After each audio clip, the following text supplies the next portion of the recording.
Hello বন্ধুরা, আসসালামু আলাইকুম। সবাই কেমন আছেন? আশা করি আল্লাহর রহমতে সবাই ভালো আছেন। সারাদিন গাড়ি ঠিকঠাক ভাবে চলে, সকাল হলে যদি আপনার ব্যাটারি বসে থাকে তাহলে কি করবেন?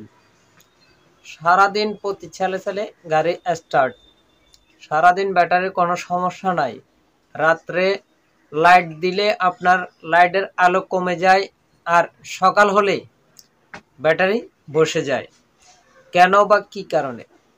এই সমস্যার কারণে আমরা অনেকে অনেক কিছু ফেলে দিই, এবং কি এই সমস্যার কারণে আমরা এদিক ওদিক না খুঁজে সোজা ব্যাটারিটা চেঞ্জ করে ফেলি।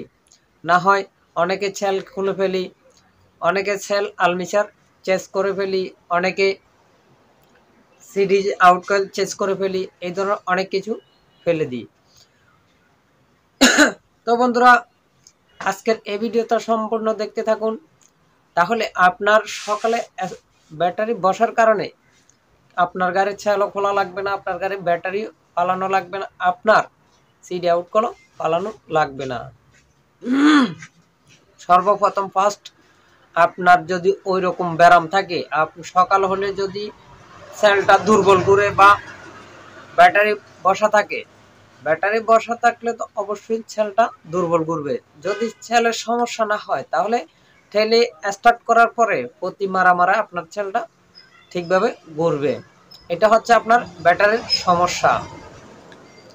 সকাল হলে স্টার্ট হয় না, ঠেলিয়ে স্টার্ট করার পর প্রতি ছেলে গাড়ি স্টার্ট, এটা হচ্ছে আপনার ব্যাটারির সমস্যা। তো এই ব্যাটারির সমস্যার কারণে আপনি প্রথমে কি করবেন? এই ব্যাটারির সমস্যার কারণে প্রথমে এই চার্জারটা চেক করবেন। এই চার্জারটা চেক কিভাবে করবেন? এই যে এখানে 3 তার আছে, এই 3 তারে অ্যাকুরেট ভাবে কারেন্ট দিচ্ছে কিনা এটা চেক করে দেখবেন। এটা থেকে এটার মধ্যে কারেন্ট আসবে আপনার ম্যাগনেটের যে আর্মেচার আছে ওই আর্মেচার থেকে। এই 3 তারের মধ্যে যদি 3 তারে যদি অ্যাকুরেট ভাবে কারেন্ট থাকে, তাও কি লাল থাকলে হবে না। যদি লাল থাকে তাহলে মনে করবেন আপনার ম্যাগনেট কয়েল শর্ট আছে। আর যদি পরিষ্কার থাকে, 3টা তারের মধ্যে যদি পরিষ্কার থাকে, তাহলে আরো একটা জিনিস চেক করবেন।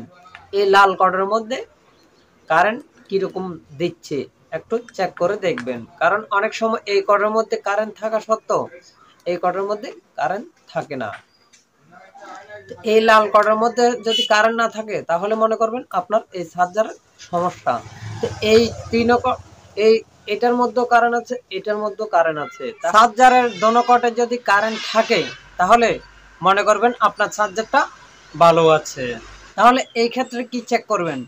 আপনার চার্জার ভালো থাকলে তাহলে আপনি চেক করতে হবে আপনার ব্যাটারির দোকানে নিয়ে গিয়ে ব্যাটারির পানির আগে গ্যারেজ চেক করুন।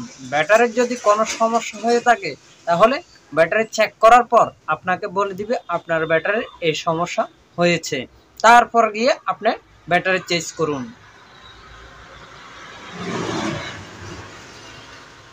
তো এই সমস্যাটা আপনি নিজেই চেক করুন। কিভাবে আপনি নিজেই চেক করতে পারবেন? এই সাদা কর্ডের মধ্যে এই 3টা তারের মধ্যে আপনি চেক বল দিয়ে দেখুন কারেন্টটা পরিষ্কার আছে কিনা। এই 3 তারের মধ্যে যদি কারেন্ট থাকে তাহলে এই লাল তারে চেক করে দেখুন কারেন্ট পরিষ্কারভাবে আছে কিনা। তো এই দুইটা কর্ড চেক করলে আপনি বুঝতে পারবেন আপনার চার্জার ঠিক আছে কিনা আর আর্মেচার ঠিক আছে কিনা, কি কারণে আপনার ব্যাটারি বসে যাচ্ছে। তো বন্ধুরা, ভিডিওটা ভালো লাগলে চ্যানেলটা সাবস্ক্রাইব করে পাশে থাকবেন। আর ভিডিওটা যদি ভালো লাগে লাইক এবং কমেন্ট করতে ভুলবেন না।